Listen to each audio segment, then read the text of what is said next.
জয় হিন্দ বন্ধুরা। ঠান্ডা তো চরম। তো আজকে আমরা যাচ্ছি জম্মু থেকে কাশ্মীর। তো ভাবলাম রাস্তায় যেতে যেতে যে প্রাকৃতিক দৃশ্যগুলো দেখবো সেইগুলো তোমাদের সাথে একটু শেয়ার করে দিই। তো এখন আমরা একটা প্রাইভেট গাড়িতে 4 চাকা গাড়িতে করে যাচ্ছি, কারণ আমরা যদি এখানে ওখানে মুভ করি সিভিল ড্রেসে, তো সেখানে প্রাইভেট গাড়িতে যাওয়াটাই ভালো। তো আমরা প্রথমেই পেয়ে গেলাম একটা 12 কিলোমিটার টানেল, যেটা যেতে আমাদের অনেকটাই টাইম লেগেছিলো। কিন্তু ঠান্ডা চরম, তো আমরা বুঝতেই পারছো কথার মধ্যেই কেমন যেন একটা কাঁপুনি ভাব। এখন প্রায় মাইনাসেই আছে এখানে সেলসিয়াস। তো কিছুদিন পরে এখানে বরফ পড়তে শুরু করবে, সেই দৃশ্যও তোমাদের দেখাবো। চ্যানেলের সঙ্গে জুড়ে থাকলেই হবে। তো টানেলের ভেতরে যেতে যেতে আমরা নানান জিনিস দেখলাম, নানান লাইটিং, এবং এখানে অনেক লিফটও আছে সাইডে। যদি বাই চান্স কোনো গাড়ি ফেঁসে যায় সেটা লিফটের সাহায্যে ওপরে উঠিয়ে নেবে, কোনো মানুষ ফেঁসে গেলে সেটাও লিফটের সাহায্যে ওপরে উঠিয়ে নেবে। তো এখানে কিন্তু রোজ চেকিং হয় যে কেউ বোম টোম লাগিয়েছে নাকি। অনেক বড় টানেল, সাইড দিয়ে সব গাড়ি স্পিডে বেরিয়ে যাচ্ছে, কিন্তু আমাদের যে ড্রাইভার ছিলেন তাকে আমরা বলেছিলাম কোনো জলদিবাজি করার দরকার নেই, আমাদের হাতে অনেক টাইম, আরামসে যাব। তাড়াহুড়োর চক্করে কোথাও যদি নিচে থেকে পড়ে যায় তো ব্যাস ভাই জ্যান্ত হয়ে যাব। তো সেই ক্ষেত্রে আমরা আস্তে আস্তে চললাম, চারো তরফ গাড়ি সাঁ সাঁ করে বেরিয়ে তো চলে যাচ্ছে, দেখতে পাচ্ছ তোমরা।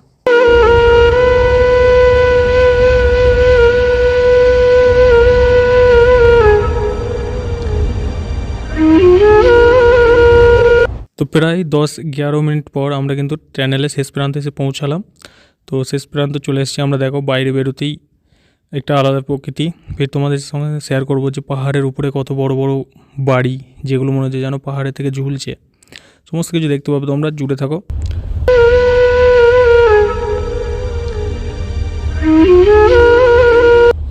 তো জম্মু এবং কাশ্মীরকে ভারতের ভূস্বর্গ বলা হয়, আমরা যেটা বইয়ে পড়েছি।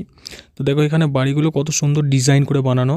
এখানে সমস্ত বাড়ি কিন্তু এরকম ডিজাইন, কারণ হচ্ছে এখানে যখন বরফ পড়ে তো সেক্ষেত্রে ছাদে যাতে বরফ না জমে, সেই ক্ষেত্রে 2তলা হোক 3তলা হোক ওপরে কিন্তু দেওয়াল থাকবেই, যেমন করগেটে চালায় হয়। তো খুব সুন্দর দেখো তোমরা দেখতে পাচ্ছ পাহাড়ের মধ্যে ছোট ছোট ঘর, সাধারণ ভিউ, অসাধারণ নজারা। এর জন্যই ভারতের ভূস্বর্গ বলা হয়। তো এর ওপরে যখন বরফ পড়ে যাবে, ওহ ভাই এত সুন্দর নজারা হয়ে যাবে। তো জম্মু থেকে কাশ্মীর বাই রোড যেতে যদি জাম না থাকে 4 ঘন্টা লাগবে। তো আমাদের 4 ঘন্টা নয়, আমাদের কমসে কম 6 ঘন্টার উপর লেগে গেছিলো যেতে, কারণ রাস্তায় খুবই জাম ছিল। সকালের দিকে কুয়াশায় আচ্ছন্ন, সাইডে আমার বন্ধু, কারণ আমরা এখানে সিভিল ড্রেসেই যাই। তো দেখো কত সুন্দর সুন্দর বাড়ি, যেটা পাহাড়ের একদম নিচের দিকে অবস্থিত। যে কোনো মুহূর্তে যদি পাহাড় ধসে পড়ে তো বাড়িঘরগুলো চাপা পড়ে যাবে। কিন্তু জম্মু কাশ্মীরের একটা জিনিস কি, এখানে কিন্তু পাহাড়ে ধস নামে না, কারণ এখানে পাহাড়ে অনেক গাছ আছে, গাছের শিকড় থাকে। বেশিরভাগ পাহাড়ে ধস নামে লে লাদাখে, যেগুলো নরম মাটি। আর নর্থ ইস্ট মানে আসাম সাইডে যে পাহাড়গুলো আছে সেগুলো থেকে কিন্তু বৃষ্টি হলে ধস নামে অনেক সময়। তো এগুলো কিন্তু একটা সময়, আর কিছুদিন পর 15-20 দিন পর যখন বরফ পড়বে এগুলো কিন্তু সমস্তটা ঢাকা পড়ে যাবে, আর সুন্দর লাগবে চারিদিকে শুকনো শুকনো গাছ, এবং চারিদিকে শুধু বরফই বরফ।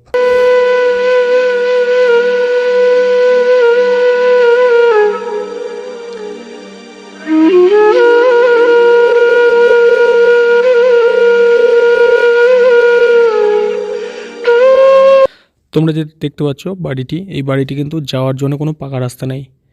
এখানে কি করে এরা ধাপ কেটে কেটে মানে সিঁড়ি তৈরি করে নিচে থেকে পাহাড়ের উপর পর্যন্ত ওঠে। এদের কিন্তু লাইফে স্ট্রাগল বেশি। তো এই জন্যই দেখো এদের অনেকটা গরিবই ছিল, এখন তো সরকার ডেভেলপ করেছে অনেক। তো এই জন্যই এরা যারা বাইরে থেকে আসতো আতঙ্কবাদী, তাদের কাছে কিছু টাকা পয়সা নিয়ে বাস রাখতে দিত।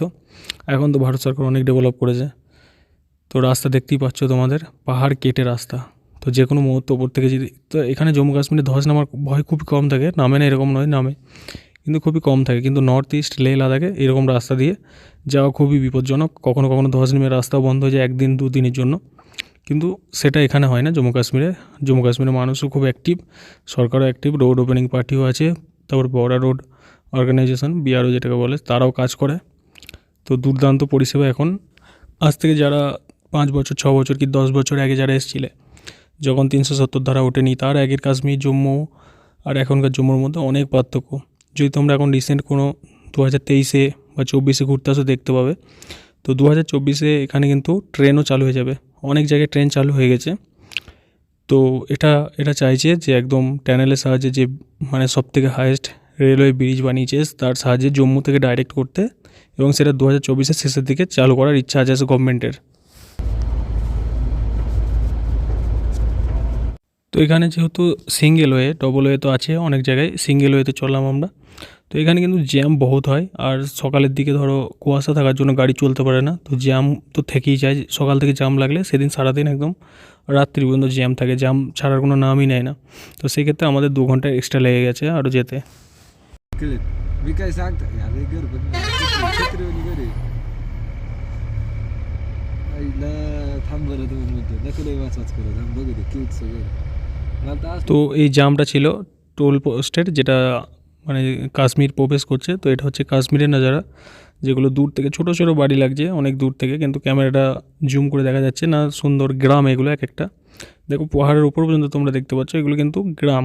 কিন্তু এগুলোতে যাওয়া আসার রাস্তা কিন্তু কাঁচা রাস্তা, কোনো কোনো জায়গায় পাকা রাস্তা থাকতে পারে। এরা কিন্তু নিচে থেকেই সেই যেমন সিঁড়ি করে সেরকম সিঁড়ি করে করে ওপরে ওঠে।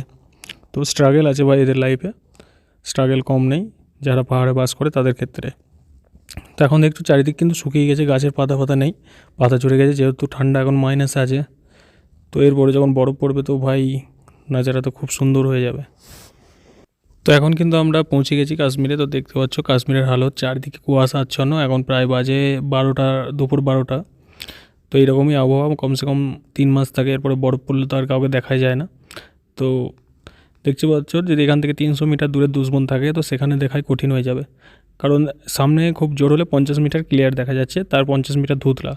তার থেকে যদি আরও 200-300 মিটার দূরে থাকে তো ভাই, আর তার কাছে যদি LMG থাকে তো খুবই মুশকিল। চ্যানেল নতুন হলে চ্যানেলটা সাবস্ক্রাইব করে রাখো। তো জয় হিন্দ, জয় ভারত।